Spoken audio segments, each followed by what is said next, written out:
Axel de Tarlet, on parle économie avec vous. À présent, les Français ont un atout méconnu dans la mondialisation, le français. Exactement, c'est ce que nous montrent les projections de l'OIF. L'OIF, c'est l'Organisation internationale de la francophonie. Aujourd'hui, il y a 300 millions de francophones dans le monde. Et bien dans 50 ans, il y en aura le double. Alors c'est une estimation. Pourquoi ? C'est notamment toute la portée démographique en Afrique.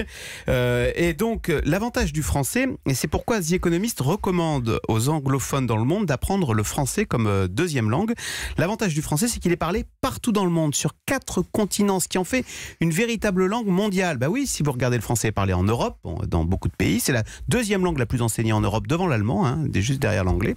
Il est parlé évidemment en Afrique, une quinzaine de pays, en Amérique, Canada, les Antilles, Haïti, en Océanie, et même si on pousse le bouchon du chauvinisme un peu loin, vous poussez le bouchon un peu loin. On peut même dire qu'il est parlé en Asie, bah oui, au Vietnam, au Cambodge, on trouve quelques vieux sages. Au Vietnam, il y a quelques vieux sages qui parlent français, mais pas des masses. Pas les jeunes.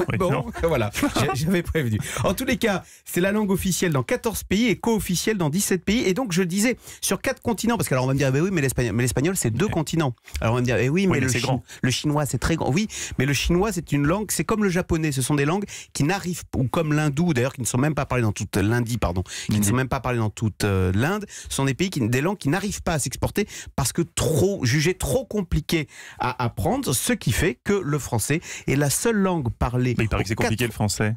C'est dur comme langue le français. Oui, mais quand on est hispanophone, c'est pas si dur que ça. Et quand on baigne dans un univers francophone comme de nombreux pays en Afrique, c'est pas si difficile que ça.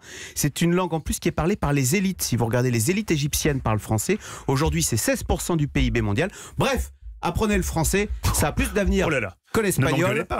Non, c'est ma petite vanne de fin. N'en déplaise à Nikos qui nous fait des leçons d'espagnol écoutées sans arrêt. Me gusta tanto la cultura hispánica.